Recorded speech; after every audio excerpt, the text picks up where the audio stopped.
लेकिन आपने कोई स्किल अगर लिया, कोई आपने हुनर ले लिया और उस हुनर को लेकर के आप डेली अपनी लर्निंग को बढ़ाएंगे तो आपकी अर्निंग कंटिन्यू। मतलब बड़ी बड़ी डिग्रियां लेके, बिकॉज उन्हें प्रोफेशनल नॉलेज नहीं, अर्न करने का नहीं है ना, उनके पास भी मजबूरी है। अब माता जी को भी चाहिए कि बहू आ जाए, हाँ, बढ़िया पैर दबाए। तो शब्द है हुनर, रोजगार, बेरोजगारी, इसको थोड़ा सा शुरू करिए और फिर इसके बाद हमारे श्रोताओं को, हमारे दर्शकों को बताइए कि। बिल्कुल, आपने जो शब्दों का चयन किया है, अब आपने कहाँ से ये सीखा है, तो कहीं से ज़रूर सीखा होगा आपने। चाहे वो ब्यूटिशियन का काम सीख ले, चाहे वो कैमरा बनाने का काम सीख ले।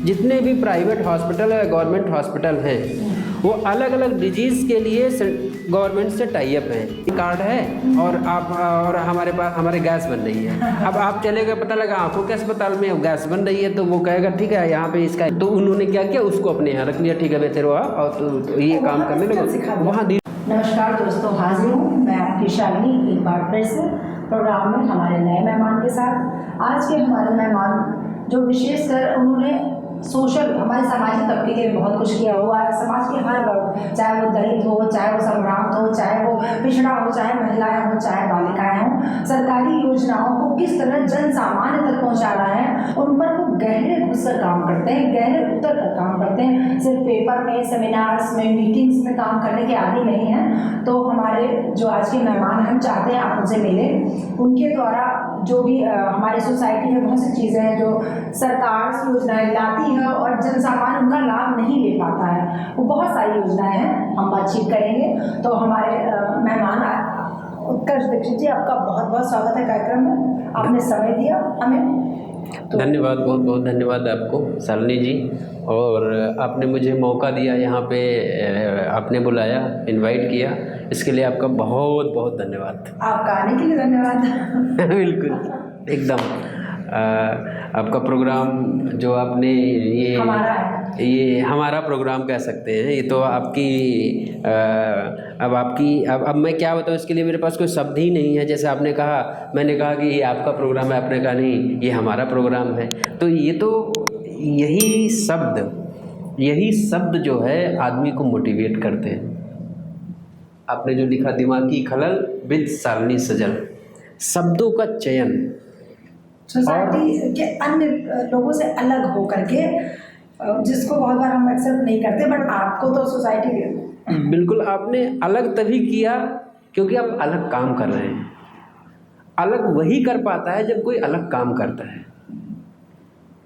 शब्दों का चयन और इसकी रियलिटी आपने समझा, आपने जाना, आपने समाज को देखा, आपने पड़ोसी को देखा, तब आपने इस शब्द का चयन किया। तो आपका प्रोग्राम मैं देखता रहता हूँ, बहुत अच्छा प्रोग्राम मुझे लगता है।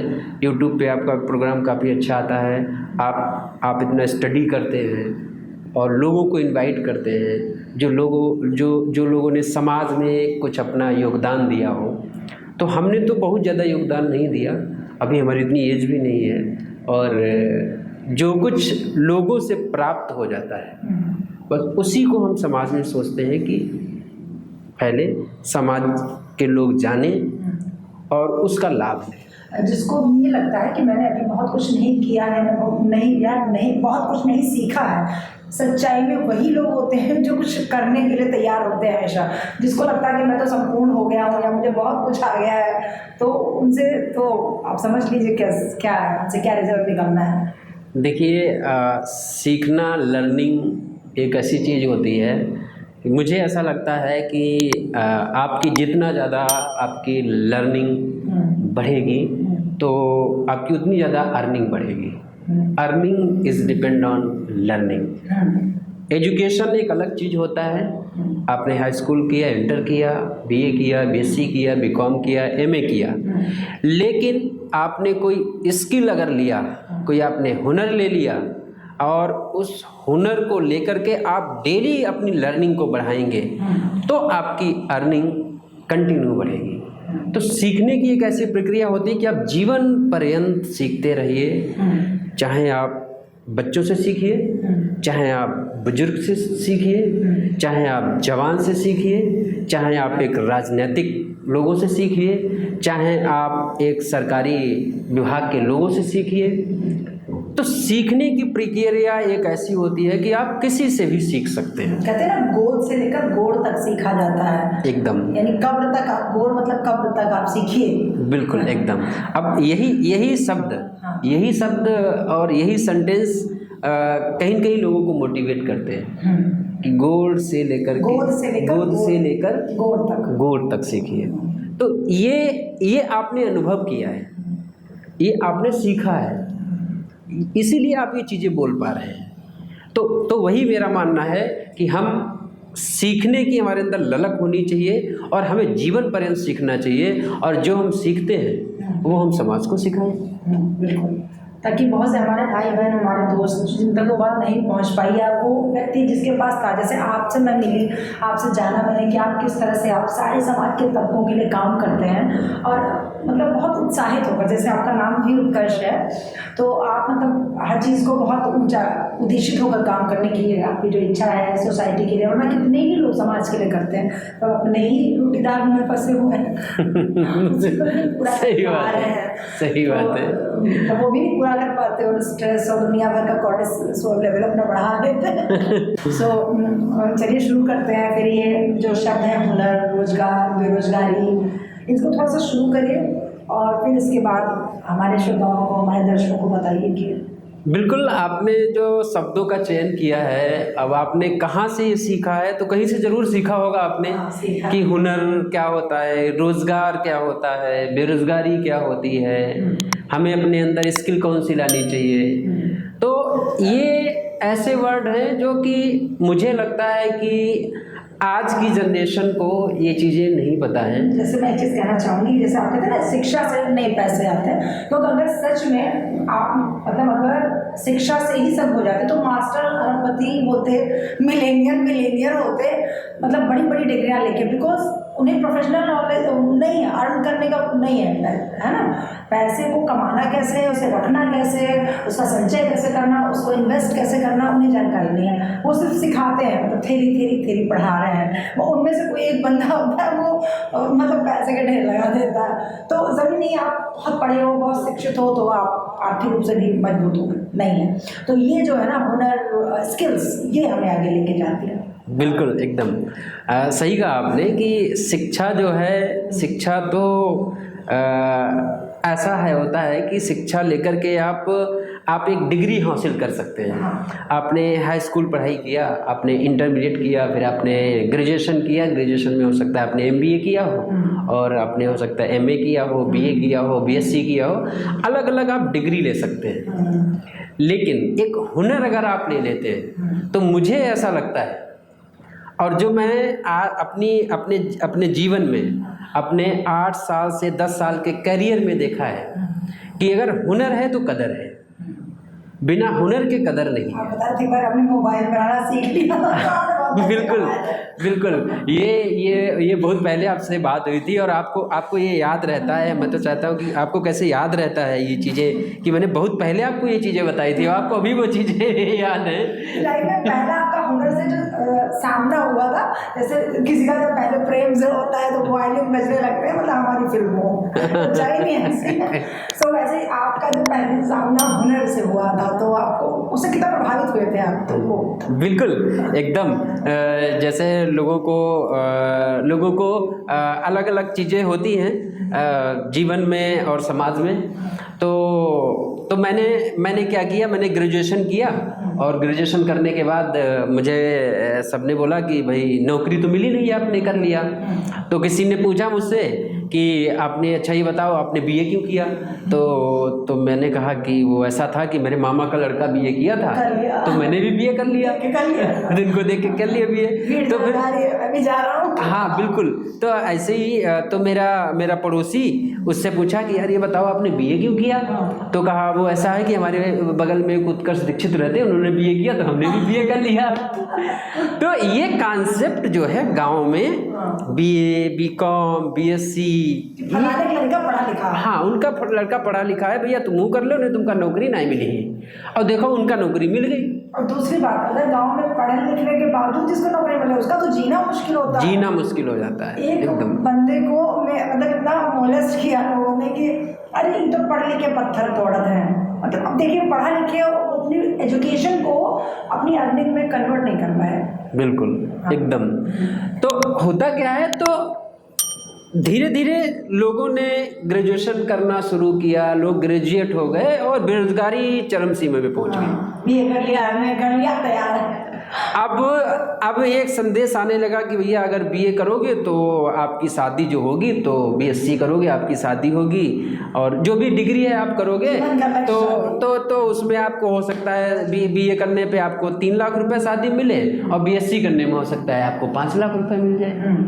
और अगर आप कहीं बीए के बाद में और एमए कर लिए अगर आप, तो आपका 1 लाख रुपए 2 लाख रुपए शादी में और बढ़ जाएगा। लड़की के बाप का क्या होगा जो तुम तैयारी कर रहे हो, वो बेचारा क्यों देगा अपनी। अब लड़की का बाप का ये होता है कि एक तो लड़की का जो लड़की आ रही है वो बेरोजगार है, हाँ। एक तो इधर बेरोजगार है, तो दोनों बेरोजगार आके जब मिल जाते हैं तो बेरोजगारी सोचो कितनी लंबी बढ़ जाएगी। विस्फोट होता है जब मतलब एक तो बारूद है और उधर से माचिस की तीली लगा दिया गया, उधर पेट्रोल डाल दी गई, उधर से बच्चा अगर आ गया तब तो सोचो ही मत, तो पूरा ब्लास्ट हो जाता है।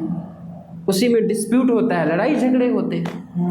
तो आपने जो क्वेश्चन किया, रोजगार, बेरोजगारी, हुनर, तो फिर मैंने समाज में क्योंकि करके बेरोजगार है, नौकरी नहीं मिल रही है, क्या करें, घूम रहे हैं इधर उधर। बहुत सारे युवाओं का दर्द है, बहुत सारे युवाओं का दर्द है। और मैं जब मैंने गांव की भी जिंदगी जी है। गांव में घास काटना हुआ, गांव में भैंस चराना हुआ, और गांव में छप्पर चढ़ाना हुआ, गांव में कंडे पाथे जाते थे, तो कंडे का बठिया बनाया जाता था, उसको हमने नज़दीक से देखा। और गांव में जो है गन्ने छीलना हुआ, फिर गन्ने का रस निकालना हुआ, फिर उसकी गुड़ बनाना हुआ। तो गांव का स्किल्स आप लेते रहे, गांव का हुनर हमने देखा। गांव में जो चीज़ें होती हैं वो चीज़ें हमने बहुत धरातली स्तर पर देखी है। लेकिन अब गांव में क्या होता है कि जिसका लड़का घास काट के ज़्यादा बोझ लाएगा वही लड़का बहुत बड़ा है, वो लड़का अच्छा है। घास काट के ये भी तो एक स्किल हुआ, ये भी, लेकिन इसमें अर्निंग नहीं होता है ना। इसमें आपको रोजगार कैसे, आप घास काट के भैंस को खिलाएंगे आप? अगर इसको बड़े स्तर पे जैसे आजकल लोग कर रहे हैं कि आज ऑनलाइन देखिए सप्लाईज, जैसे लॉन्ड्री का मतलब जिसके परिवार में, मैं भी पढ़ रही थी इंटरव्यू, उसके परिवार में कपड़े धोने का माँ बाप काम करते थे। वो लड़का ऐसा आया, उसने एजुकेशन लेके क्या किया, मतलब ऑनलाइन और लॉन्ड्री की सुविधा दे दी। हमारे घर लाओ शर्ट पैंट, 1.5 तो तुम्हारे घर पहुँच जाएगा प्रेस होके धुल के। तो उस तरह उसने मतलब मिलियंस ऑफ मतलब डॉलर्स की कंपनी खड़ी कर ली। हाँ। तो ये अगर हमारे देश में क्या ना कि नौकरी की कमी नहीं है, संसाधनों की कमी नहीं है, ब्रेन को सही जगह लगाने की कमी है। बिल्कुल, एकदम सही बात है। तो आपने जैसे बताया कि वो लड़का जो कपड़े वाला है, तो ऐसे ही ये भी काम बड़े स्तर पे किया जा सकता है। जैसे शहरों में भैंसे हैं, गाय हैं, तो हम पालना चाहते हैं बिकॉज दूध में मिलावट है, हमारे लिवर किडनी खराब हो रहा है। मैं अपनी बात कर रही हूँ, मैं गाय रखना चाहती हूँ, बस इसलिए क्योंकि उसकी केयर नहीं करें, चीज़ें वेल नहीं होंगी। तो ये सब की देखिए काम बहुत है, अगर लोग हों कि वो आपकी केयर करें, जैसे आप पेइंग गेस्ट होते हैं वैसे आपका जानवर कोई रखे, काम बहुत है। लोग समझ नहीं पा रहे, वो सिर्फ नौकरी चाह रहे हैं, नौकरी कोई पैसा दे, नौकरी कोई पैसा दे। बिल्कुल ये बड़े स्तर पे किया जा सकता है। जैसे आप गाय पालना चाहती हैं बट आपके पास में संसाधन नहीं है। अब संसाधन नहीं है तो क्या है कि अगर एक इसको स्ट्रक्चर वे में बनाया जाए, तो एक घास वाले को आपने, एक भूसे वाला घास वाला आपको घास पहुंचा दिया, भूसा वाला भूसा पहुंचा दिया, और फिर उसके बाद एक आपका गोबर वाला जो गोबर साइड में लगा करके उसकी कुछ खाद बनाया, तो ऐसे किसको स्ट्रक्चर किया जा सकता है। ये भी एक तरीके से हुनर है। बंदा शहर की सारी गायों को रखने का खर्चा किराया ले ले, बड़ा वो हो, बिल्कुल, मतलब ये एक ऑर्गेनाइज्ड वे में किया जा सकता है। तो फिर वो जीवन हमने जिया, और उसके बाद में फिर धीरे धीरे मैंने थोड़ा कस्बे की तरफ बढ़े कि कस्बा में क्या होता है। शहर, एक कस्बा होता है, एक शहर होता है। मतलब बिना हुनर के आप बेरोजगार ही रहते हो, कहने का मतलब यहाँ पर ये अब। हाँ बिल्कुल, अगर आपके पास हुनर नहीं है और आपके पास केवल एजुकेशन है, हुनर और एजुकेशन दोनों अलग चीज़ है। आपके पास डिग्री बीए की है, बीकॉम की है, एमए की है, वो एक अलग है, क्योंकि उससे आप क्या करोगे? आप क्या करोगे? आपके पास बीए की डिग्री है, आपके पास बीटेक की डिग्री है, आप करोगे क्या? उसको सबसे बड़ा सवाल ये है, रूप में यूज करना सीखो उससे। बिल्कुल, क्योंकि आप ड्राइविंग भी सीख लेते हो तो 8-10 हज़ार रुपए कमाने के लायक हो जाते हो। बिल्कुल, this is a skill. Yes, correct.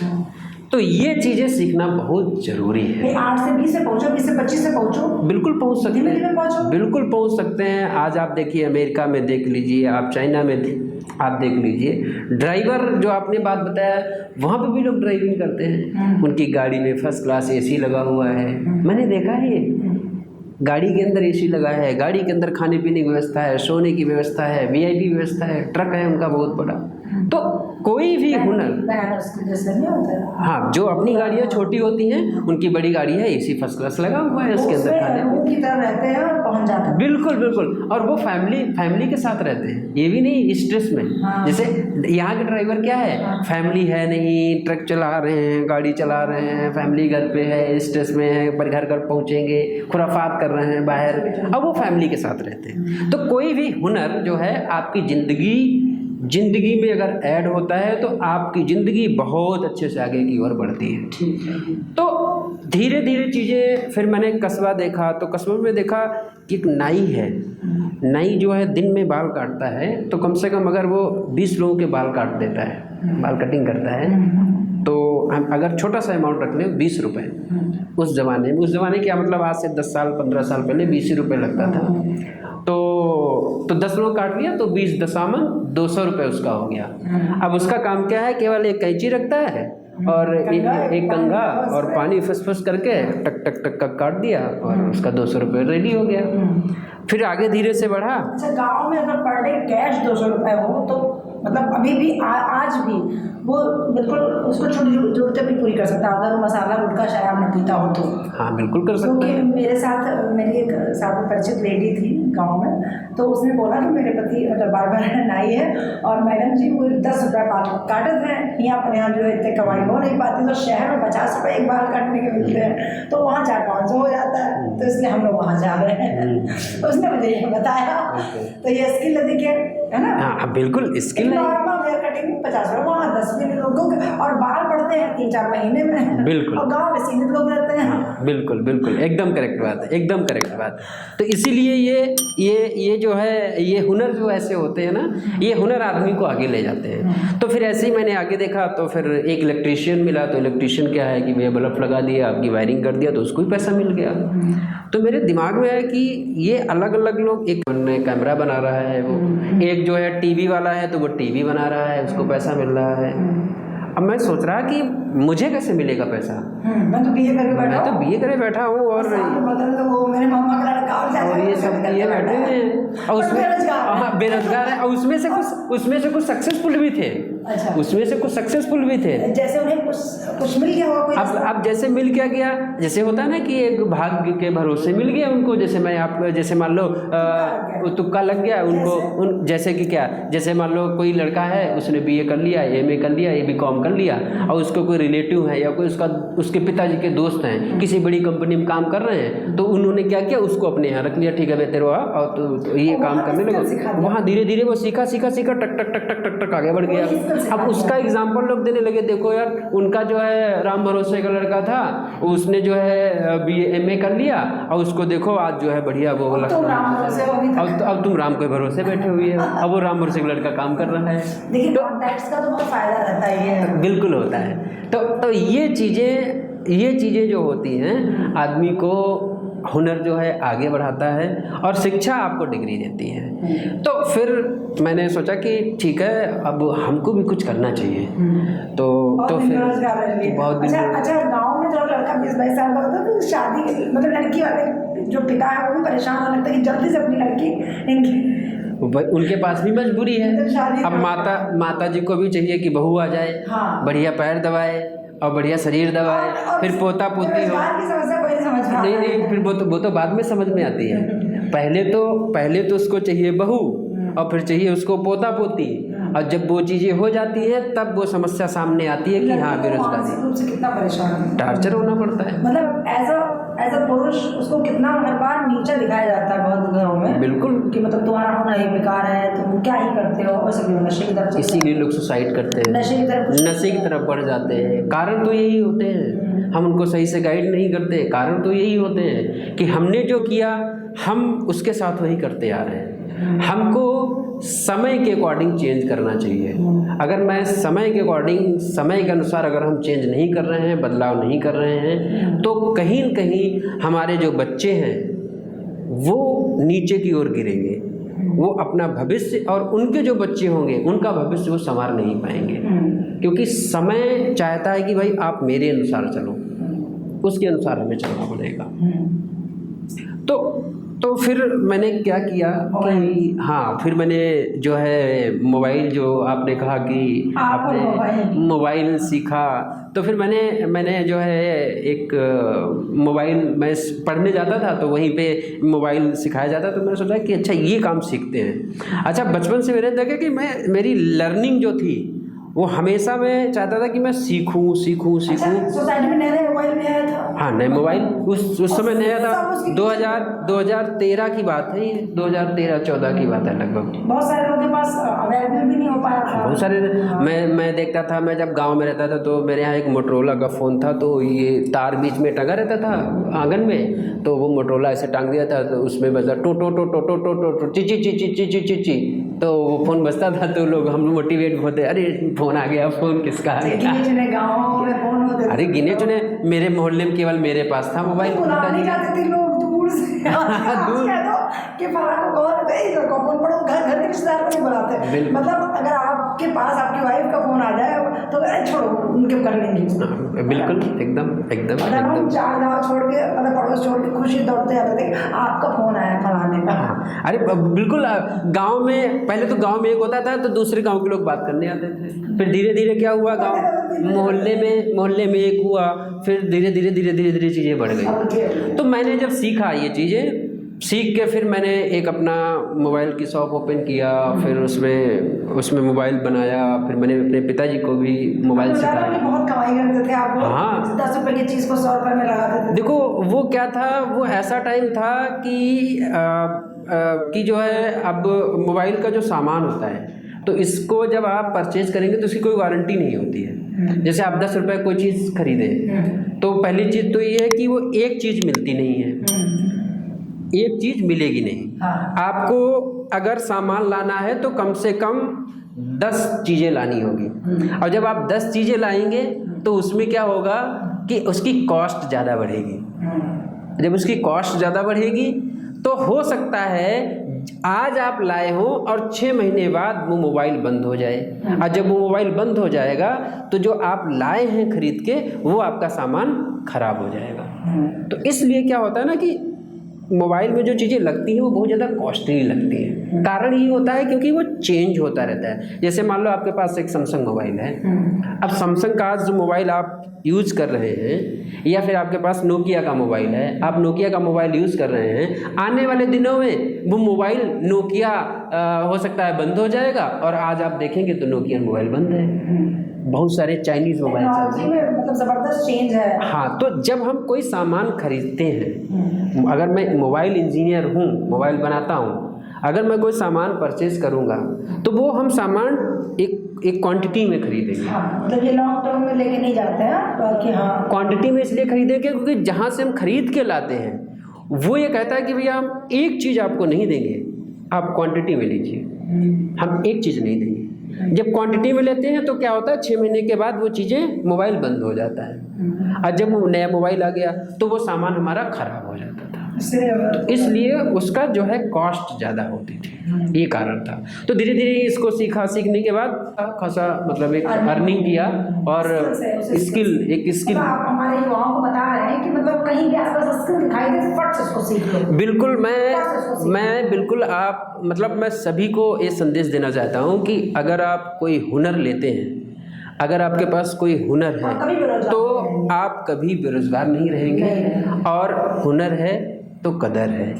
आज की डेट में हुनर वाले की ही कदर है। शिक्षा लेना, एक डिग्री लेना वो अच्छी बात है, लेकिन हुनर लेना ये बहुत ज़रूरी है। अगर आप कुछ ज़िंदगी में रोज़गार करना चाहते हैं तो आपके पास हुनर होना चाहिए। शिक्षा आपको आपसे मिलाती है, आप क्या हो, बिल्कुल, उसके बाद आप सोसाइटी को दोगे और अपने लिए एकदम रोटी का एकदम बिना पेट भरे तो आप कुछ कर नहीं सकते हो। बिल्कुल एकदम सही बात है। तो पहले पेट भरा हो फिर सोसाइटी तभी आपको इज्जत देगी, जब अपने खर्चे के लिए आप दूसरे से हाथ नहीं फैलाओगे। बिल्कुल एकदम करेक्ट है। तो हमने जब वो मोबाइल सीखा तो एक मैंने दुकान पे सीखा, वो दुकान वाला छोटी सी एक दुकान थी।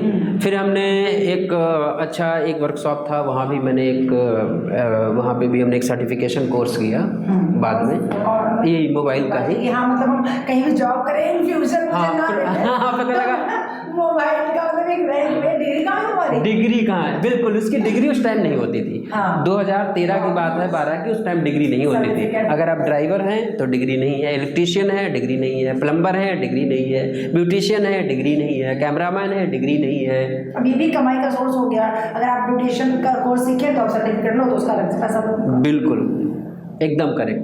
तो उस टाइम डिग्रियां नहीं थी, तो यूं ही मिल जाती है। अब अभी भी अगर देखें तो डिग्री उसकी मिलती है, बट अगर आप फिर वही बात आ जाएगी, फिर वही बात आ गई। हाँ, तो डिग्री से कोई फिर मतलब नहीं। स्किल जरूरी होना, अंदर हुनर होना बहुत जरूरी होता है, और उसको पहचानना उसके लिए बहुत जरूरी है। तो फिर ये चीज़ें मैंने सीखने के बाद में मैं 4-5 साल अपना दुकान पे बैठा और अच्छे से दुकान किया और पिताजी को सिखाया। पिताजी भी आज अपना वो कर रहे हैं। लेकिन मेरा हुनर कितनी अच्छी चीज़ है, आपने सीखी, आपने दूसरों को सिखाई। मैंने एडिटिंग सीखी, अच्छा खासा मतलब पैसे देकर के, फिर मेरे पास जो लड़के आए जो मेरे करीब आता गया, मैं उसको एडिटिंग सिखाती कि मैं नहीं भी रहूँगी दुनिया में तो ये कहेगा हाँ ये फला मैम ने मुझे दिया था। अगर उसने 2 घंटे भी दिए तो मैंने उसको सिखा दिया। बिल्कुल करेक्ट। तो जैसे ये बंदा भी है बिल्कुल अच्छी बात। आज कितना अच्छा काम कर रहे हैं।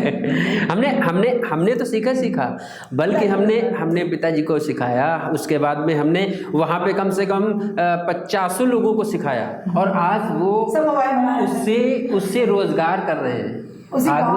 उसी गांव में रोजगार कर रहे हैं। आज जो है क्या है ना कि आज हिंदू पीछे क्यों है, उसका क्या कारण है? उसका यही कारण है क्योंकि वो आज की डेट में कोई हुनर नहीं लेता है। 30 साल अपने बच्चे को पढ़ाते रहते हैं, उसे कोई स्किल नहीं आ रही है। आज अदर कम्युनिटी हिंदू के अलावा आज वो क्या कर रहे हैं? आज वो इलेक्ट्रीशियन का काम कर रहे हैं, आज वो प्लम्बर का काम कर रहे हैं, आज वो टेक्निकल काम कर रहे हैं, आज वो कार बना रहे हैं, आज वो मोबाइल रिपेयरिंग कर रहे हैं। छोटी उम्र से करते हैं, जब तक वो 20-22 बचपन से करते हैं, नॉलेज हो जाता है, एकदम नॉलेज हो जाता है, और वो छोटे से कमाना शुरू कर देते हैं। आज वो बाल काटते हैं, आज वो कटिंग करते हैं, ठीक है, और हम जाकर के उनको जो है 100 रुपये, 200 रुपये, 300 रुपये देते हैं। आज अगर हमें गाड़ी बनवानी है, आज अगर हमें मोबाइल बनवाना है, आज अगर हमें ये घड़ी बनवानी है, एसी बनवाना है, आज अगर हमें एसी बनवाना है, तो क्या आपने कभी देखा है? मैं देखा है। हिंदू का कोई लड़का आता है आपके यहाँ और ये काम करता है? जब कभी ये फेस्टिवल्स होते हैं, मैंने देखा है, मतलब ईद है और ये सब बकरीद है, इन सब में आपको कभी भी मिलेगा नहीं, फेस्टिवल पड़ा तो फिर सारे लोग शॉप सबकी बंद होगी। वो आपको घर में मतलब आपको सर्विस चाहिए तो मिलेगा नहीं मिलेगा। और दूसरा चीज, अगर हमारे यहाँ कोई ऐसा हुनर सीखता है, तो चाहे वो प्लम्बर सीख ले, चाहे वो इलेक्ट्रीशियन का काम करे, चाहे वो ब्यूटिशियन का काम सीख ले, चाहे वो कैमरा बनाने का काम सीख ले, वो टीवी बनाने का काम सीख ले, मोबाइल रिपेयरिंग का सीख ले, अगर वो ये काम सीखता है तो मुझे ऐसा लगता है कि हमारी जो कम्युनिटी है, जो हमारी हिंदू कम्युनिटी है, वो हमेशा आगे की ओर बढ़ेगी और उनका एक अच्छा सा लर्निंग और साथ में उनका अर्निंग होगा। मतलब सारी कम्युनिटीज सीख के आगे बढ़ेंगी। बिल्कुल सारी कम्युनिटी बढ़ेगी। और ये स्किल जो है कभी खत्म नहीं होती। हर एक नागरिक है, अगर वो स्किलफुल हो जी, और वो क्योंकि वो किसी भी कास्ट का हो, मतलब ये बात आपने कही बिल्कुल सही कही। बहुत सी हमारी कम्युनिटीज ऐसी है जो अपने बच्चों को तुम पढ़ो तुम्हें आप अफसर बनना है। बाकी अरे लाइफ में अब जैसे अगर मैं ये बात करूँ कि बहुत बार आग लग गई, पर गुजरात में कितने जवान लड़कों की डेथ हो गई, तो मैं अगर उस पर चर्चा करती हूँ कि उन्हें मतलब ये नहीं बताया गया कि अगर आपातकाल आग लग रही है तो बच्चों को सर्वाइव अगर 10-20 मिनट करना तो कैसे करना। जैसे जापान वगैरह में छोटे बच्चे ट्रेनिंग देते हैं कि अगर आग लग गई तो आपको क्या कार्बन मोनोऑक्साइड नाक से आके लंग्स में आ जाती है और पहले बेहोश हो जाते हो, तो आप भाग भी नहीं पाते हो जब, है ना। तो आप गीला हुआ रुमाल लेके नाक में चिपका लो और ज़मीन में जहाँ तक लेटे रहो तो वो धुआं ऊपर उठता है, आप खड़े रहोगे तो आपका दम घुटेगा। गीला रुमाल ले लो तो उससे वो ज़्यादा, तो ये सब चीज़ें भी 10-20 मिनट आप थोड़ा बहुत और सर्वाइव कर सकते हो। मतलब वो नहीं कर पाए, बेहोश हो गए, कार्बन मोनोऑक्साइड से डेथ भी तुरंत हो जाती है ना। तो अगर पहले आप बेसिक चीज़ें, जैसे हमारे भी दिल्ली में दुर्घटना हुई, बच्चे डूब, आप सीख सकते हो ना तैराकी, तो आप पहले बेसिक चीज़ें सीख लो, बेसिक चीज़ कम से कम। जब तक कि आपको हेल्प के लिए कोई आएगा, आप गर्दन पे बहुत स्टैंडिंग स्विमिंग भी होती है ना, जिसमें गर्दन आपकी बाहर निकली रहती है और आप खड़े रहते हो ना, तो ये सब चीज़ें जो आप ह्यूमन बीइंग ऐसे कर सकते हो, कर लो। बिल्कुल, क्योंकि पता नहीं कब कौन सा दिन आए, आप अफसर बनने से पहले ही नीचे की सीढ़ियाँ तो पार कर बिल्कुल, एकदम करेक्ट। तो मैं ऐसे सोचती हूँ कि चाहे वो फिर स्किल कोई भी स्किल हो, कोई भी स्किल, आप उससे भी जा सकते हो। बिल्कुल जा सकते हो, बिल्कुल जा सकते हो।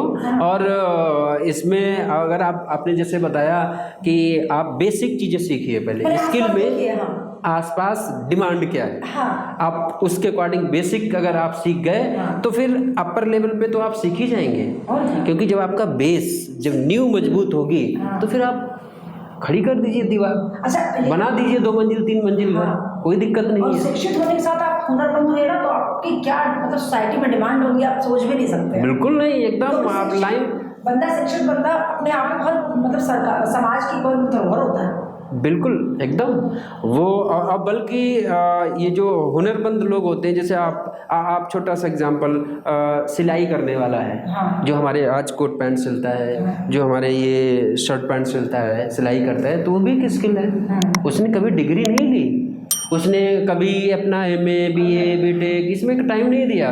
उसने क्या किया, बचपन से ही उस दुकान पे जाना शुरू किया और वहाँ पे कभी धागा डालना सुई में, तो कभी मशीन में धागा लगाना, क्योंकि उसके घर में पेट भरने के लिए काम। बिल्कुल। तो बचपन से उसने आँख खोली तो देखा बटन लग रहा था, हुक लग रहा था, ये जल रहा था। बिल्कुल। या जो छोटे छोटे बच्चे बनाते हैं, या मैं कभी पड़ोस कुछ दुकानों में जब जाती हूँ, छोटा सा बच्चा सामान दे रहा होता है, राशन वाशन, तो इससे मतलब मन जैसे फटने लगता है उसको देख करके कि अब उसके मुंह में 12 बजे होते हैं। सुबह का बच्चा 10 बजे तक अगर वो काम करेगा, 10-11 साल का, और उतना भेड़ मिलती है, उसमें वो घर पालता है और वो खुद फल सब्जी तो जाने ही दो। तो मन में हमारे देश को तो गरीब को अच्छा स्वप्न भी नहीं देख सकता है क्या कभी। क्योंकि मैं सोचती हूँ अपने मन में कि मतलब क्या ही इसके माँ बाप ने इसको कहा कि भैया तुम 4 भाई बहन हो, कहाँ से आएगा, तुम लेके आओ। सही। वो 22-23 साल में देखिए मतलब क्या लाइफ को क्या करेगा, तब तक ही खत्म होने की उम्र आ जाएगी उसकी, 35 में वो बूढ़ा हो जाएगा। ये समस्या है, क्योंकि हमारा समाज भी बहुत बड़ी इस्तेमाल करने के लिए बैठा हुआ है, आपको अवशोषित कर लेना चाहता है। बिल्कुल एकदम। बच्चे को पैसा कम देगा, काम उससे ज़्यादा कराएगा, जबकि बड़ा आदमी चालाक होता है, कम काम करता है। आप हर वक्त उसको करवा नहीं सकते, ये कर दो वो कर दो, और वो आप थक गए, ये ला रहे हैं, और बच्चा मासूम, उसने दुनिया देखी नहीं है, तुम सबसे पहले उसके सामने आए 10-11 साल में, तुमने उसे जैसे चाहा वैसे बदल लिया, उसे इस्तेमाल कर लिया, उसको बैठने तक नहीं देते हो। बिल्कुल करेक्ट, है ना, एकदम करेक्ट, सही बात। माँ बाप को चाहिए पहले अपने बच्चे को कोई मतलब अगर कुकिंग भी आती तो कुकिंग में लगाए, स्किल में लगाए, बिल्कुल 7-8 हज़ार तो पाएगा इस तरह से। देखो उनको क्या होता है ना कि माँ बाप, देखो एक पेन ये भी है कि माँ बाप को वो प्लेटफॉर्म नहीं मिल पाता है ना।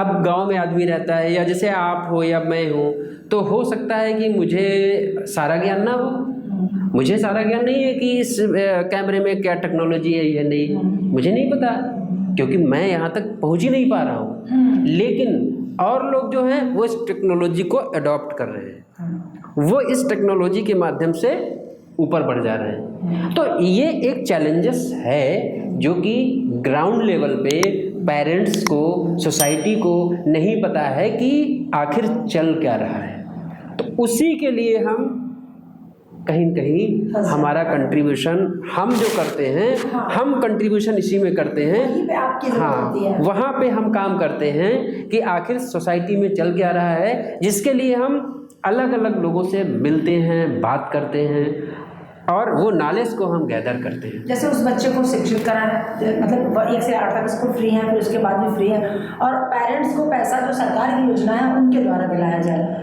बिल्कुल एकदम, बच्चा कल को एक युवा अच्छा नागरिक हमारे देश का बने। बिल्कुल। देखो आज की डेट में क्या है ना कि ये पहले की डेट में भी ज़रूरी था, जो काउंसलिंग है वो बहुत महत्वपूर्ण है। अगर ढंग से काउंसलिंग व्यक्ति की हो गई, बच्चे की हो गई, चाहे वो बच्चा हो, चाहे वो बूढ़ा हो, चाहे वो जवान हो, अगर उसकी काउंसलिंग हो गई तो मुझे ऐसा लगता है कि वो जो है अपने ज़िंदगी में बहुत कुछ हासिल कर सकता है। तो उसके लिए हम काम करते हैं। हमने मोबाइल की दुकान क्यों छोड़ी? क्योंकि हमें ज़िंदगी में कुछ करना था और समाज में एक संदेश हमें देना था, और हमें ये जानना था कि आखिर समाज कैसे आगे बढ़ता है और उसमें हम अपना कंट्रीब्यूशन कैसे कर सकते हैं। तो हम जो काम कर रहे हैं वो हमारी क्या अप्रोच है, हम इस तरीके से काम करते हैं।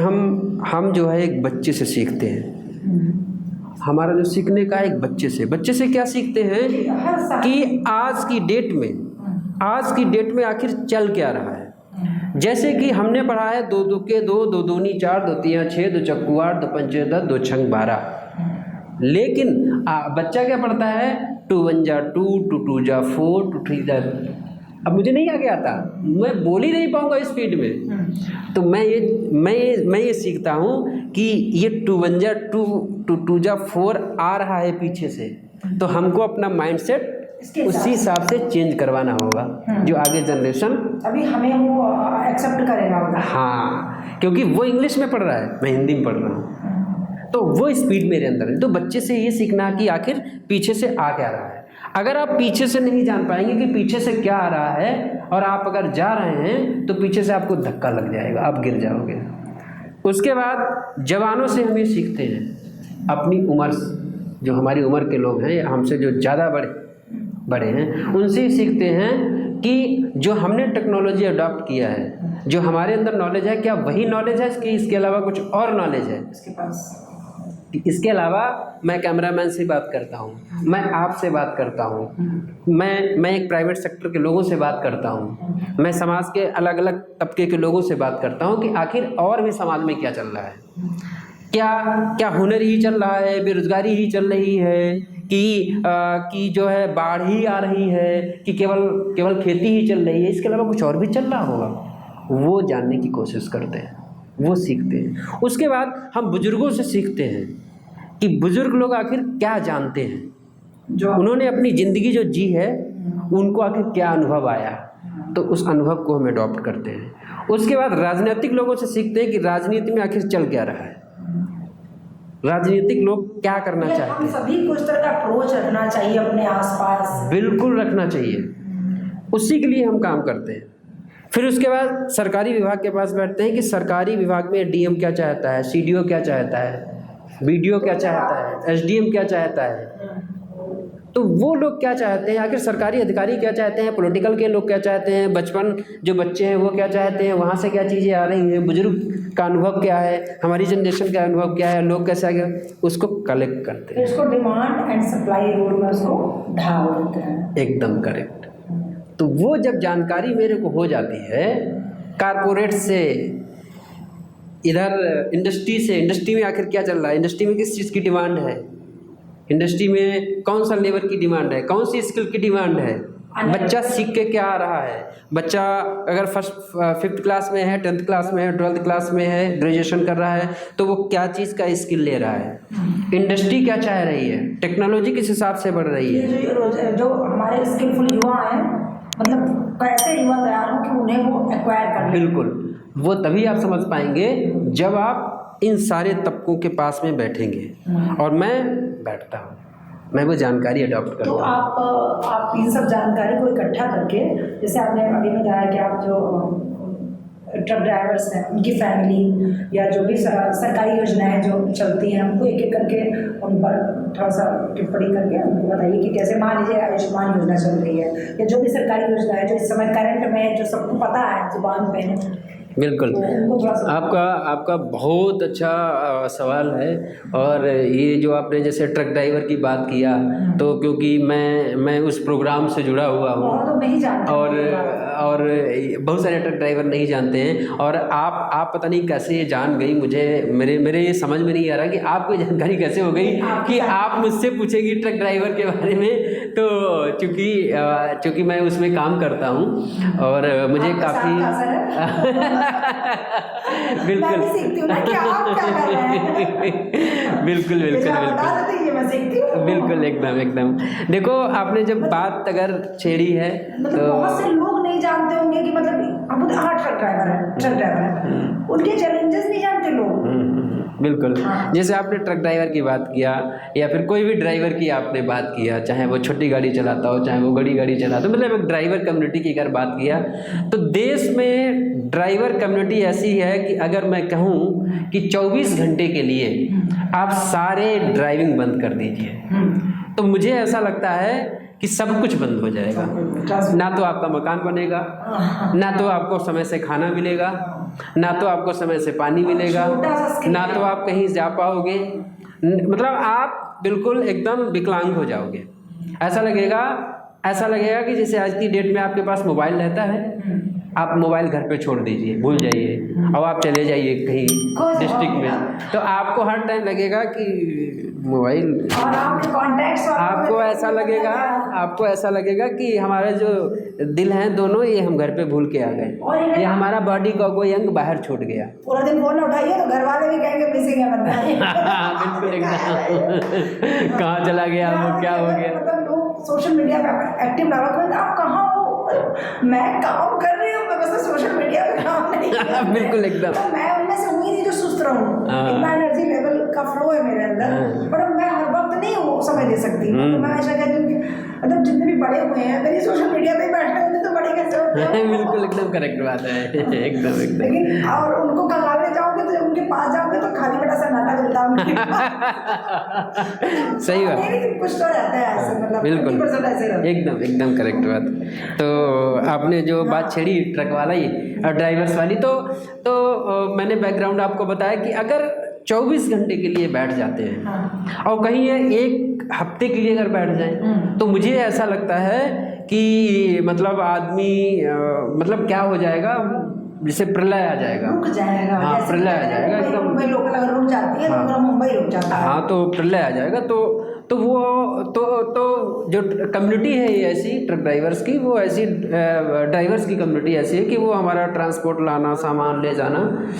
अब एक उसमें सबसे बड़ा प्रॉब्लम होता है, जो चैलेंजेस होता है उनके लिए, वो ये होता है कि वो फ्रस्ट्रेटेड होते हैं बहुत ज़्यादा, फ्रस्ट्रेटेड होते हैं बहुत ज़्यादा, मेंटली डिस्टर्ब रहते हैं हर टाइम, सोसाइटी, और वो जो है उनके पास टाइम की कमी होती है।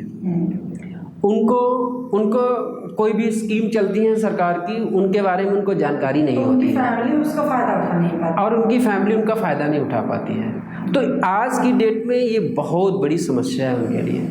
तो इस समस्या का समाधान करने के लिए बहुत सारी स्टेट गवर्नमेंट और आपके सेंट्रल गवर्नमेंट, उसके साथ साथ में CSR कंपनियां जो कॉरपोरेट सोशल रिस्पॉन्सिबिलिटी के तहत कुछ पैसा लगाती हैं और उस कम्युनिटी को आगे की ओर बढ़ाती हैं। मेंटल हेल्थ भी खराब हो जाती है कि दिन रात गाड़ी चला रहे हैं। देखो, उनका केवल एक ही काम है गाड़ी चलाना, उनके अंदर नशे चले के आ जाते हैं, नशे करते हैं, मतलब बहुत बार वो ह्यूमैनिटी से अलग चले जाते हैं, बिल्कुल चले जाते हैं, बड़े बिल्कुल एकदम चले जाते हैं। तो उसी को कंट्रोल करने के लिए और उनकी हेल्थ को सही से करने के लिए और उनकी एक स्किलिंग को पहचान के और उनको बताना कि भैया आपका महत्व है, आपका महत्व है, सोसाइटी बताती नहीं कि तुम्हारा कितना महत्व है। तो ये चीज़ करने के लिए बहुत सारे कंपनियां, कारपोरेट सेक्टर जो है, और बहुत सारे हमारे स्टेट गवर्नमेंट, सेंट्रल गवर्नमेंट ने बहुत सारी स्कीमें चलाते हैं। तो उसके तहत हम काम करते हैं। उन चालकों को प्रशिक्षण में उनको हेल्थ आपको कैसे सही करना है, हेल्थ में क्या क्या आपको प्रॉब्लम आता है, उसको आप कैसे डायग्नोस्ट करेंगे, कैसे अपनी हेल्थ को सही करेंगे, रोड सेफ्टी क्या होता है, आप रोड पे सेफ कैसे रहेंगे, लोगों को कैसे बचाएंगे और खुद कैसे बचेंगे, मेंटल हेल्थ भी कैसे मेंटेन रखेंगे, अपनी मेंटल हेल्थ को कैसे आप मेंटेन रखेंगे। तो इसमें जो है हम अलग अलग एक्सपर्ट को इनवाइट करते हैं, चाहे वो हेल्थ का हो, चाहे वो ट्रैफिक का हो, चाहे वो कोई गवर्नमेंट ऑफिसर हो जो गवर्नमेंट की स्कीमें चलती हों, चाहे वो एम्प्लॉयमेंट ऑफिसर हो, चाहे वो BDO हो, ब्लॉक डेवलपमेंट ऑफिसर हो। तो जो भी अधिकारी होते हैं उन अधिकारी को इनवाइट करते हैं और उनके सामने उनकी समस्याओं को रखते हैं और उसका फिर उनका समाधान हम निकालने की कोशिश करते हैं।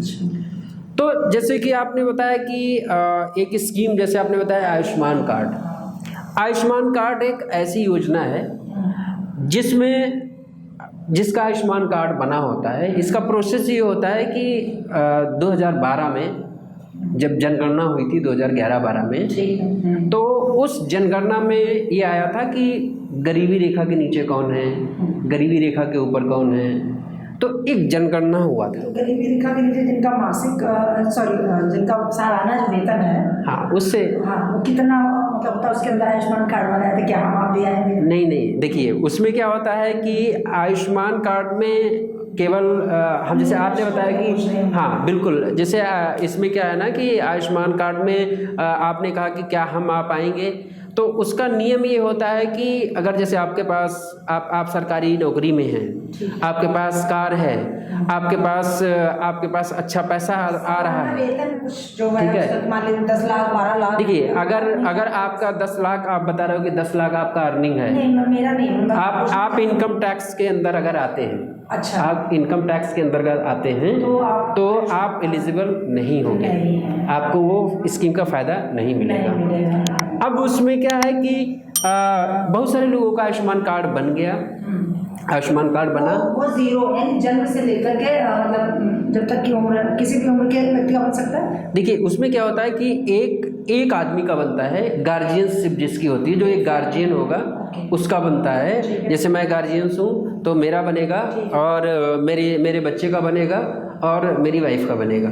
और अगर मैं शादीशुदा नहीं हूँ तो मेरे पिताजी का बनेगा, तो पिताजी के में ही सारे लोग इंक्लूड होंगे, पूरी फैमिली इंक्लूड होगी। उस कार्ड से आपका भी इलाज हो जाए? हाँ, उस कार्ड से आपको बेनिफिट मिलेगा। तो क्या बेनिफिट रहता है इसके? देखिए इसमें क्या होता है, इसमें 5 लाख तक का इसमें इलाज फ्री होता है। और इसमें अगर हम बात करें तो इसका बेनिफिट लेने के लिए इसका एक प्रोसेस होता है। बहुत सारी डिजीज़ होती हैं, अब उन डिजीज़ को डायग्नोस्ट करना कि आखिर वो डिजीज़ कौन सी है, एक तो वो पता होनी चाहिए हमें किस बीमारी का इलाज कराना है। तो अगर मान लो मुझे पता लग गया कि मुझे लीवर का प्रॉब्लम है, या मेरी आँखों में प्रॉब्लम है, या हमारे कैंसर है, ठीक है, कोई एक बीमारी आपने डायग्नोस्ट किया कि ये बीमारी, या हमारे कान में दिक्कत है, नाक में दिक्कत है, तो आपने कोई एक बीमारी आपने आइडेंटिफाई किया, डायग्नोस्ट हो गया कि हमें ये प्रॉब्लम है। अब आप सेकंड स्टेप पे क्या करेंगे कि आपके पास आयुष्मान कार्ड होगा, उसके साथ साथ में आपका एक पहचान पत्र होना चाहिए, आइडेंटिटी कार्ड होना चाहिए। वो आइडेंटिटी कार्ड आप लेके जाएंगे और अपना आयुष्मान कार्ड लेके जाएंगे। अब हॉस्पिटल की हम बात करें तो हॉस्पिटल में क्या है कि जितने भी प्राइवेट हॉस्पिटल या गवर्नमेंट हॉस्पिटल हैं वो अलग अलग डिजीज़ के लिए गवर्नमेंट से टाई अप हैं। एग्जाम्पल, जैसे मान लो आपका हॉस्पिटल है, आपका टाई अप है कि आप केवल लीवर की ट्रीटमेंट करेंगे, आयुष्मान के तहत लीवर का ट्रीटमेंट करेंगे। अब जैसे मान लो किसी और का हॉस्पिटल है, एक अस्पताल हैं, जैसे मान लो 3 अस्पताल हैं, तो 3 अस्पताल में जो है होता क्या है कि एक राम भरोसे का अस्पताल है, एक राम आश्रय का अस्पताल है, और एक राम लखन का अस्पताल है। तो तीनों अस्पताल अलग हैं। तो पता लगा राम भरोसे जो दवाई दे रहे हैं वो दे रहे हैं किडनी का, और जो राम भरोसे हैं वो दवाई दे रहे हैं दांतों की, और जो राम लखन हैं वो दवाई दे रहे हैं कान की। हमें आयुष्मान का जब फ़ायदा लेना होगा तो अगर दांत का करना है तो राम हो सकता है। हाँ, तो आपको उसी हॉस्पिटल में जाना पड़ेगा। दिक्कत ये होती है जैसे आदमी जाता है कि साहब हमारे पास में आयुष्मान कार्ड है और हमारे पास हमारे गैस बन रही है। अब आप चले गए, पता लगा आंखों के अस्पताल में गैस बन रही है, तो वो कहेगा ठीक है यहाँ पे इसका इलाज नहीं होता है। वहाँ से ये अवेयरनेस फैला देता है कि आयुष्मान कार्ड गलत है। कुछ नहीं करता, बस ऐसे तो सही दिशा में अगर उसको जानकारी होती है तो फिर वो अच्छे से अपना इलाज करा सकता है। अब मान लो उसको जानकारी हो गई कि हमको जो है राम लखन के अस्पताल जाना है और किडनी का इलाज कराना है, और किडनी का इलाज राम लखन के अस्पताल में होता है, तो वो जाएगा और फिर उसका एक जांच होता है। एक जांच होगा कि आखिर आपको दिक्कत क्या है, डायग्नोस्ट होगा।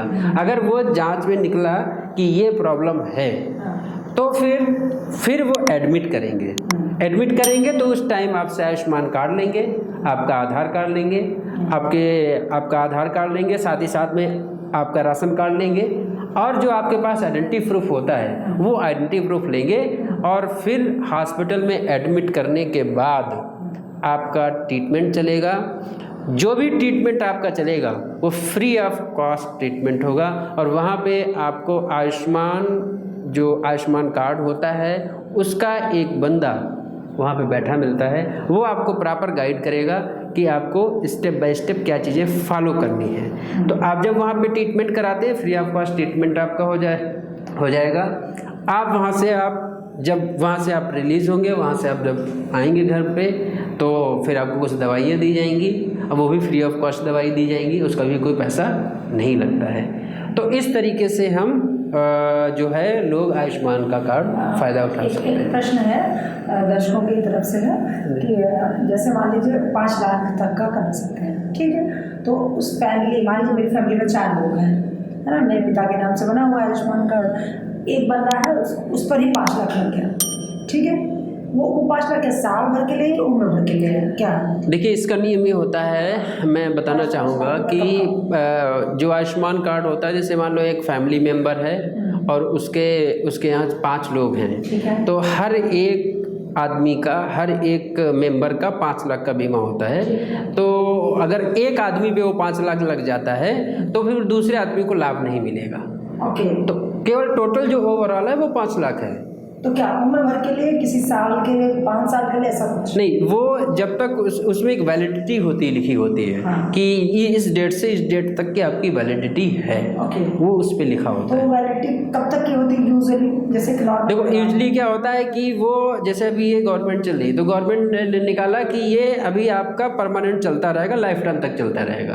तो अभी जो उसमें लिखा हुआ है वो लाइफ टाइम तक आप कभी भी इलाज करा सकते हैं। अभी उसमें कोई डेट नहीं लिखा कि इस डेट से आपका स्टार्ट हुआ, इस डेट को एंड हो जाएगा, अभी ऐसा उसमें कोई इस कार्ड में मेंशन नहीं है। मतलब आपके इससे मैं इंटरप्रेट कर पा रही हूँ इस चीज़ को कि मुझे लगता है कि अभी पूरी उम्र के लिए एक फैमिली में 5 लाख सरकार खर्च करेगी अगर इलाज के लिए। हाँ, पूरी फैमिली बहुत है। हाँ, बिल्कुल बहुत है। और हाँ, इतनी बड़ी किसी को अगर बीमारी ना हो, अगर हो भी जाती है तो हमें ये लगता है कि वो चीज़ें उतने में कवर हो जाती है। दूसरा भी और लाभ मिल जाते हैं, जैसे अगर कोई और बड़ी बीमारी हो गई तो उस हॉस्पिटल से और भी, मतलब अगर कैंसर जैसी बीमारी है, जैसे आज के पेपर में बहुत आ रहा है, तो मतलब हेडलाइंस खासकर ये थी कि वो लोग के घर बिक जाते हैं पूरा, मतलब, और आदमी भी नहीं बचता है और पूरा वो ज़मीन पे आ जाता है, कैंसर जैसे। और इस समय इतना, मतलब जैसे पहले टीबी होती थी, इतना कैंसर होता है इस समय।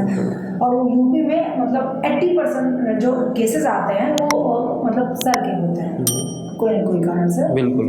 तो इन सब में मुझे लगता है कि आयुष्मान के साथ उन्हें और भी फैसिलिटीज़ मिलती होंगी, जो दवाइयाँ रहती होंगी। देखिए, आयुष्मान तो जैसे इसमें इलाज ही होता है। जैसे एक हमारी योजना, सरकार की योजना एक और चल रही है, जैसे प्रधानमंत्री सुरक्षा बीमा योजना, प्रधानमंत्री जीवन ज्योति बीमा योजना, सुरक्षा बीमा योजना, जीवन ज्योति बीमा योजना। इसमें क्या होता है, इसमें जो है सालाना जो होता है वो 20 रुपये करता है। प्रधानमंत्री सुरक्षा बीमा योजना में साल में 20 रुपये कटता है। हाँ, तो जो 20, हाँ, वो ऑटो होता है। हाँ, वो ऑटो होता है। उसमें लाभ ये मिलता है जैसे कि आपका प्रधानमंत्री सुरक्षा बीमा योजना है या किसी भी का सुरक्षा बीमा योजना है, तो उसमें 20 रुपये सालाना का कटता है।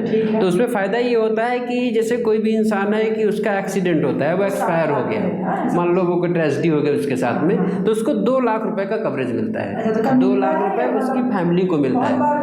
अब देखो, यही चीज़ की अवेयरनेस होना बहुत ज़रूरी है। जैसे कि मान लो कोई जो है टिंकू है एक, उस टिंकू का एक प्रधानमंत्री सुरक्षा बीमा योजना है और उसका 20 रुपये कट रहा है। बाई चांस उसके साथ कोई ट्रेजेडी हो गया, कोई घटना उसके साथ घटित हो गई। अब अक्सर होता क्या है कि योजना का तो वो अपना रजिस्ट्रेशन तो करा लिया है, लेकिन उस योजना में किसको लाभ मिलना है, उसके बाद में किसको लाभ मिलना है, वो इम्पैनल्ड नहीं है, वो लिंकेज नहीं है कि उसकी वाइफ को मिलेगा वो पैसा, कि उसके फादर को, नॉमिनी जिसको बोलते हैं। तो नॉमिनी अगर उसमें मेंशन नहीं है तो चैलेंजेस आते हैं फिर।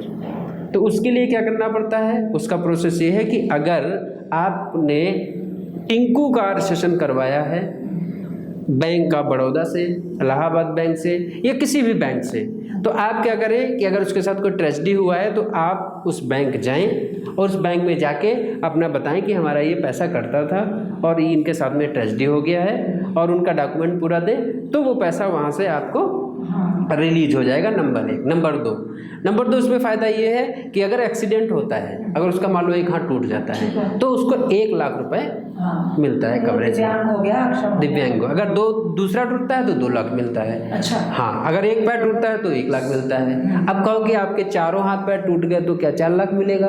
तो ऐसा नहीं होता है। उसमें टोटल जो कवरेज है प्रधानमंत्री सुरक्षा बीमा योजना, तो टोटल जो होता है वो 2 लाख का कवरेज होता है। अच्छा, आपने कहा नॉमिनी वाला जो मैटर बताया, तो जैसे बैंक में हमारा मान लीजिए है अकाउंट, ठीक है, तो हमारे खुद से कट जा रहे थे, मैंने कोई प्रोसेस नहीं किया, मुझे लगता है ऐसे कट, तो जब मेरे नॉमिनी उसमें मेरे हस्बैंड या मेरे माता पिता जो भी हैं उसके अंदर, तो जब बैंक के अकाउंट क्लोजिंग होगी या मेरे ना रहने पर, तो वो नॉमिनी है तो उनको जाना चाहिए, वो फिर उसमें क्या क्लेम करने की क्या जरूरत है? नहीं, देखिए इसमें 2 चीज़ें होती हैं। एक तो नॉमिनी होता है, जब आप बैंक अकाउंट ओपन कराते हो तो नॉमिनी होता है कि आपके बाद में कौन, वो मेन नॉमिनी जो, ठीक है, वो मेन नॉमिनी हो गया। दूसरा जो आपने बीमा कराया है, ठीक है, तो उस बीमे में आप किसको नॉमिनी रखना चाहते हैं? अलग-अलग सेक्शन में अलग-अलग को अपॉइंट कर। बिल्कुल। तो उसमें जो है आपको अलग से नॉमिनी आपको ऐड कराना होगा। अब आप किसको पैसा देना चाहते हो वो आपकी कॉल है ना। भाई आप, लेकिन मान लो नहीं कराया तो हमारे उस बंदे को जाना चाहिए, पैसा आ जाना चाहिए।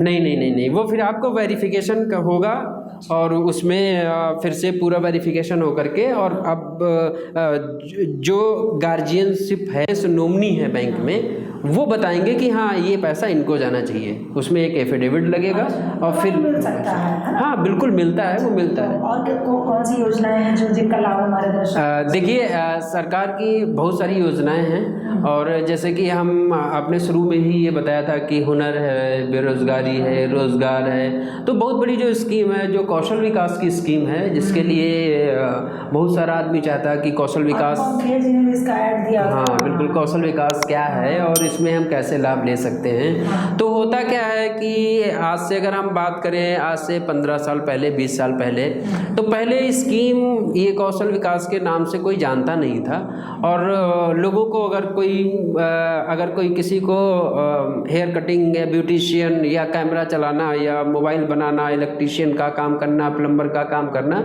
इसको सीखने के लिए, ड्राइविंग सीखने के लिए हमें संबंधित उस आदमी के घर जाना होता था। जैसे अब ड्राइविंग सीखना है तो हमें खल्लासी बन करके ड्राइवर के साथ रहना है, और वो क्या करेगा, वो बोलेगा ठीक है अच्छा खाना बनाओ, जरा चाय मेरे लिए बनाना, जरा गाड़ी पोंछ देना, फिर एक बार बोलेगा ठीक है स्टीयरिंग पे बैठो, फिर बोलेगा थोड़ा सा गाड़ी पीछे बैक करो, फिर बोलेगा थोड़ी देर रेस लो उसमें, वो थोड़ा फिर बोलेगा कूलेंट चेक करो, फिर बोलेगा अच्छा ऐसा करो कि मेरा बच्चा स्कूल जा रहा है उसको भेज के आओ स्कूल। आपको सिलाई सीखना है तो आपकी सिलाई की दुकान पे आपको बैठना होगा, तो जो सिलाई की दुकान पे आप बैठोगे तो बोलेगा ऐसा करो काउंटर साफ करो, जरा मेरी वाइफ बीमार है, जरा दवाई वहाँ लेके आ जाओ, जरा घर पे सब्जी लेके आ जाओ। PhD करने में भी होता है, अपने बॉस के सारा काम करना पड़ता है, उनकी बेटी को घर छोड़ गया, उसका दूध लेके आओ, बिल्कुल। बड़े अधिकारी जो होते हैं उनके साथ जो लगे होते हैं गवर्नमेंट एम्प्लॉयज, उनसे नीचे वाले, उनके कपड़े प्रेस करते हैं, उनका खाना बनाते हैं। बिल्कुल, इसीलिए सरकार ने सोचा कि अब ये नहीं करना है, अब आपको प्रोफेशनल तरीके से काम करना सीखना है। प्रोफेशनल तरीके से काम कैसे सीखना है, इसका क्या है कि एक इसका सिस्टम बनाया गया, एक स्ट्रक्चर इसका तैयार किया जैसे गया। किसी को गाड़ी सीखनी है तो कैसे? अब स्ट्रक्चर हाँ बिल्कुल, अगर स्ट्रक्चर इसका बनाया गया, स्ट्रक्चर कैसे बनाया गया इसका, इसमें क्या किया गया कि 2015 में एक स्कीम लॉन्च हुई, प्रधानमंत्री ने लॉन्च किया इसको, और ये स्टेट लेवल पे भी स्कीमें चल रही है। मोदी जी ने इसको लॉन्च किया था, और स्टेट लेवल पे भी ये स्कीम चल रही है, हर एक स्टेट में चल रही है और सेंटर से भी चल रही है, दोनों स्कीमें, सेंट्रल का भी स्टेट का भी है। तो उसका नाम दिया गया कौशल विकास योजना। कौशल विकास योजना में क्या, लोगों का जो कौशल है, जो लोगों के अंदर हुनर भरा हुआ है, जैसे आपने देखा होगा कि घर में बच्चे जब छोटे छोटे होते हैं ना, तो एक जैसे स्लीपर होता है, चप्पल जिसको बोलते हैं, उसको काट के पहिया बनाएंगे और फिर गिर गिर गिर करेंगे। अब या तो फिर मान लो कोई डिब्बा हुआ तो डिब्बे से गिर पी, तो ऐसे करेंगे, कुछ बच्चे कुछ न कुछ करते रहते हैं बच्चे। तो ऐसे जब वो बच्चे बड़े होते हैं, जब बड़े होते हैं तो उनके अंदर कुछ न कुछ एक हुनर होता है, कुछ न कुछ हुनर होता है उनके अंदर कि वो कर सकते हैं। तो सरकार ने स्कीम लॉन्च किया कौशल विकास योजना। कौशल विकास योजना में क्या किया उन्होंने कि अलग अलग स्किल दे करके लोगों को रोजगार से जोड़ने का प्लान किया। अगर हम बात करें इसका स्ट्रक्चर क्या है कि टोटल जो इसमें है वो 38 सेक्टर है, 38 सेक्टर। सर हमें सीखना है, हम जाएं कहाँ जाएं, किसके पास? मैं बताता हूँ आपको। जैसे आपको सीखना है, आपको कौशल विकास योजना का लाभ लेना है, पहले तो आप जो भी नियरेस्ट आपके पास में कौशल विकास योजनाएं हैं वहाँ पे आप जाकर के पता कर सकते हो। दूसरा, एम्प्लॉयमेंट ऑफिस जाके आप पता कर सकते हो। तीसरा, आप ऑनलाइन इसका पोर्टल है, उस पोर्टल पे आप डालोगे प्रधानमंत्री कौशल विकास योजना, ठीक है। आप उस पे जैसे प्रधानमंत्री कौशल विकास योजना डालोगे, उसमें वहाँ पे लिंक आएगा, उस लिंक पे आप क्लिक करोगे, वहाँ से आपको डिस्ट्रिक्ट मिल जाएंगी कि किस डिस्ट्रिक्ट में आपको सीखना है, किस ज़िले में आपको सीखना है। अब आपको ज़िला मिल गया, अब आपको सीखना क्या है, उसमें आप जैसे ही उसमें ओपन करोगे क्या सीखना है, आपको उसमें सेक्टर आ जाएगा। सेक्टर क्या होता है, जैसे अपेरल एक सेक्टर है, उस सेक्टर के अंदर जॉब रोल होता है। जैसे अपेरल क्या है, एक अपेरल बहुत बड़ा एक कपड़े का सेक्टर है, उसमें क्या होता है, सिलाई भी है, स्टिचिंग भी है। ऐसे टेलीकॉम है, टेलीकॉम एक सेक्टर है, उस टेलीकॉम सेक्टर में क्या होता है, एक जॉब रोल होता है। जॉब रोल क्या है, मोबाइल रिपेयरिंग है, टावर टेक्नीशियन है, मोबाइल सेल्समैन है। तो हर एक सेक्टर में कम से कम 8 से 10 जॉब रोल होते हैं। तो ऐसे ही 38 सेक्टर हैं। उस 38 सेक्टर में पूरे देश में 38 सेक्टर हैं। और ये सेक्टर कैसे बनाए गए, इंडस्ट्री के हिसाब से बनाया गया कि इंडस्ट्री में डिमांड क्या है, इंडस्ट्री में डिमांड क्या है। जैसे एग्जांपल, जैसे हम टेलीकॉम एक सेक्टर लेते हैं, तो टेलीकॉम सेक्टर की डिमांड आज क्या है, एक डिमांड ये है कि मोबाइल बनाने वाला बंदा चाहिए। अरे ड्राइविंग का कंप्लीट करिए जो आप चले थे कि मैं कैसे पहुंचूं उस बंदे तक कि वो मुझे सिखाए, और कितने दिन में सिखाएगा, क्या टाइम लेगा, हाँ वो भी पैसा देना पड़ेगा, पहले उसको खत्म कर लें। आते हैं उस पर। हाँ। जैसे मान लो आपको ड्राइविंग सीखना है, ठीक है। अब आपको ड्राइविंग सीखना है तो अब क्या होता है कि हर एक जॉब रोल का, ड्राइविंग एक जॉब रोल है, मोबाइल रिपेयरिंग एक जॉब रोल है, इलेक्ट्रीशियन एक जॉब रोल है।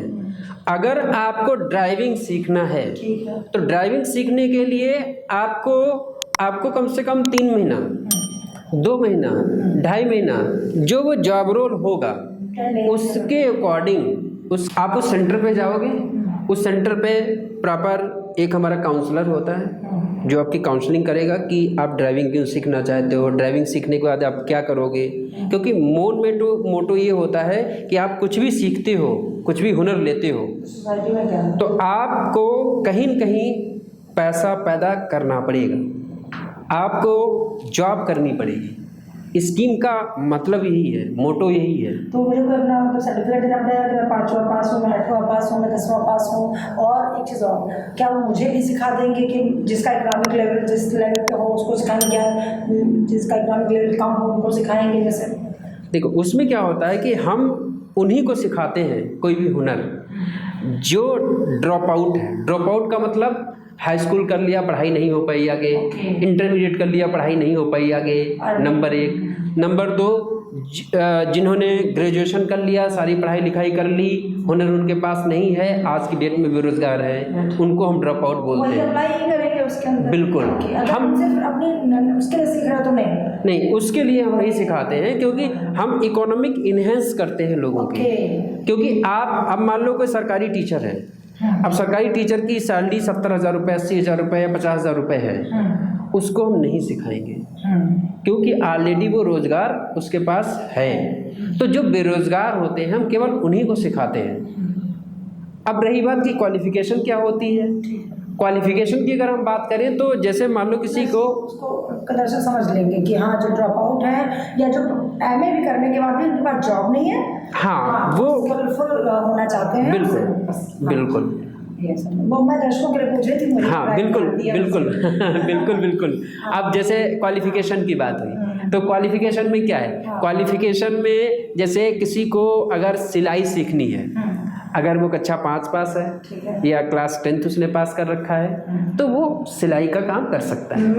अगर किसी को टेलीकॉम का काम करना है तो टेलीकॉम के लिए वो 12th पास होना चाहिए, क्योंकि टेलीकॉम के लिए अगर कक्षा 5 पास है तो वो टेलीकॉम का काम नहीं कर पाएगा। हाँ, तो वो उसकी क्वालिफिकेशन मैच करनी चाहिए। आप क्या एरोप्लेन चलाओगे तो पहले आप पता तो कर लो कि तुम चलाओगे, बेस लाइन आपका क्वालिफिकेशन। बिल्कुल तो ये है ना कि पहले पता करना उनका जरूरी है। हाँ, आप जैसे ब्यूटिशियन हो तो ना भी पढ़े हो तो चल जाएगा। हाँ, ब्यूटिशियन हो तो ना भी पढ़े तो चल जाएगा, बिल्कुल चल जाएगा। लेकिन तो, आप कुछ जॉब में नहीं चल सकता ना। हाँ, आप कंप्यूटर में आप पैसा नहीं इन्वेस्ट करोगे क्या? हाँ, तो क्वालिफिकेशन जो होती है ना, क्वालिफिकेशन में क्या होता है कि जो जॉब रोल होगा उस जॉब रोल के अनुसार आपको क्वालिफिकेशन होना चाहिए। अब जैसे आपको कंप्यूटर सीखना है तो कंप्यूटर सीखने के लिए आपको इंग्लिश आना चाहिए। हाँ, और कैसे और मतलब कॉमन इंग्लिश आना चाहिए, एक बेस थोड़ा सा मजबूत होना चाहिए। अब जैसे आप कह रहे हो कि he is going to school, अब आपको ये नहीं पता कि he IES is GOING going TO2 school, ये अगर नहीं पता है तो आप कंप्यूटर नहीं सीख सकते हो।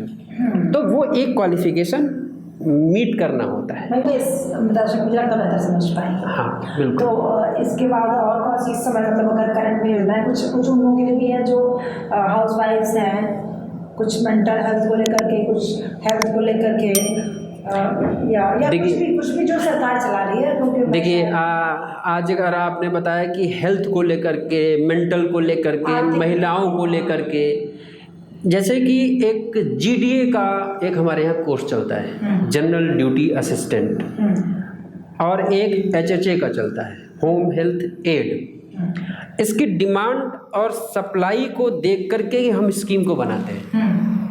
होता क्या है कि हर एक डिस्ट्रिक्ट में एक सर्वे होता है, उस सर्वे के अकॉर्डिंग स्कीम बनाई जाती है। अब वो सर्वे होता है एक फीडबैक पे, पेरेंट्स फीडबैक, स्टूडेंट फीडबैक, मतलब ट्रेनी मतलब स्टूडेंट उसको बोलते हैं, और इंडस्ट्री डिमांड और फीडबैक।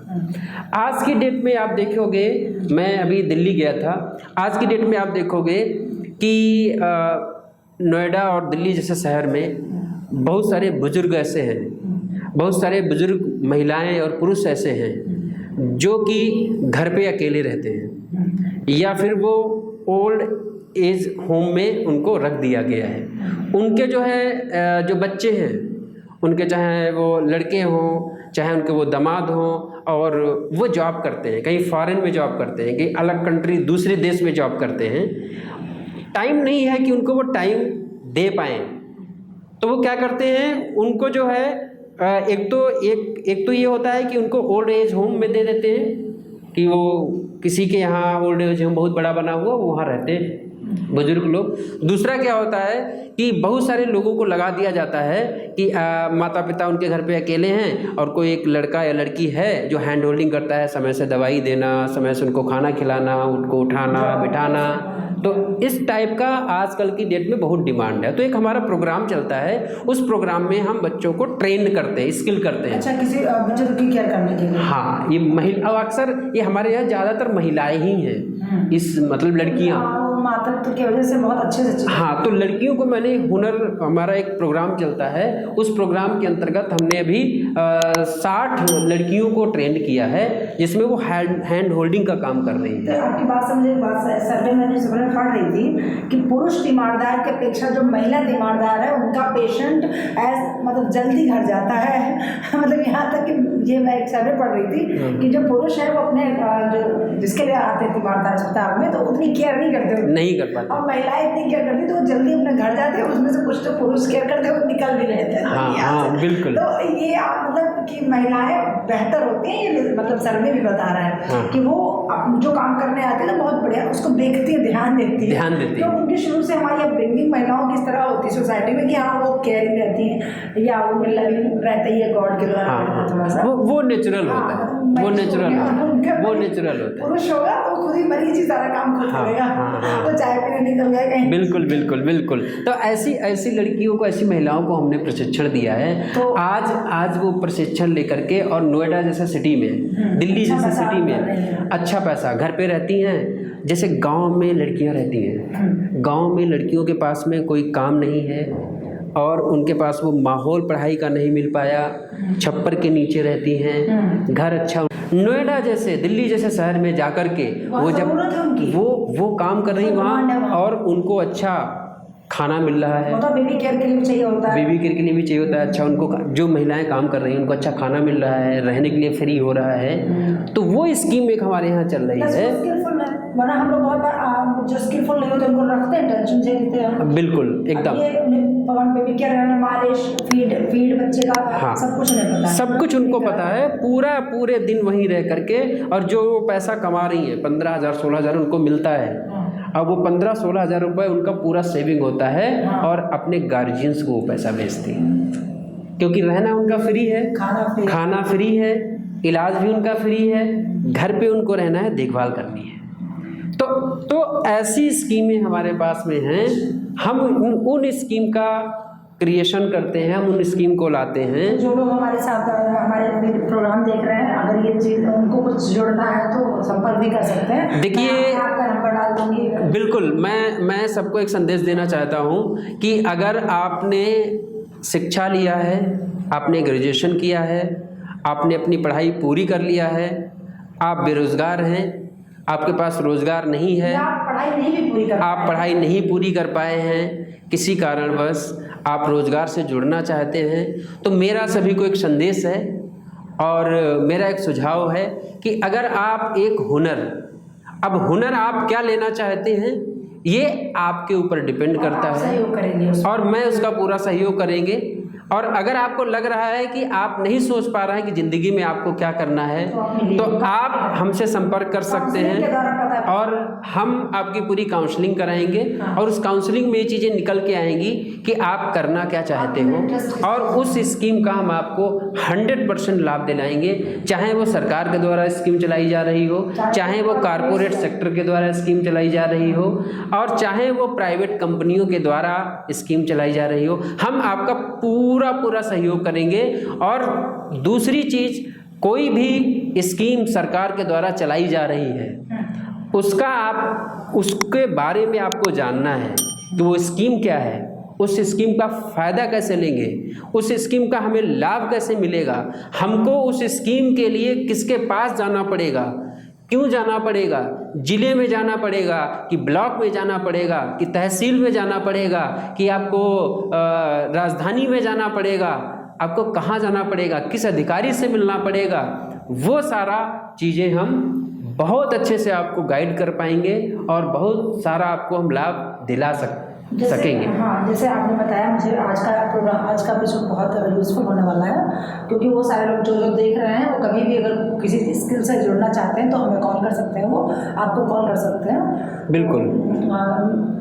मेरे कांटेक्ट में कुछ लोग ऐसे हैं जिनका भी कुछ दिन पहले ये बताया, आजकल सडन डेथ बहुत हो रही है, यंग एज के लोगों को तो बैठे बैठे डेथ हो जा रही है। जो सेलिब्रिटीज़ का तो सबको ही जान रहे हैं, बट जो सेलिब्रिटी नहीं है, कॉमन लोग हैं, उनका तो पता ही नहीं चल रहा कि कितनों की डेथ हो जाएगी। मतलब नेल कटर से नेल काटते काटते डेथ हो जा रही है लोगों की, और अच्छा खासा लड़का, ना कोई नशा ना कुछ, तो उसकी अभी वाइफ जो है बिल्कुल यंग खूबसूरत है, लेटेस्ट में है। तो अगर इस तरह की मतलब महिलाओं के लिए कौन से हैं, कुछ विधवाओं के लिए सरकार ने क्या, उनके बच्चों को क्या फ़ायदा मिल सकता है, क्या इसमें कोई है कुछ? बिल्कुल, समाज कल्याण जो स्कीम है, समाज कल्याण की तरफ से स्कीम बहुत सारी हैं।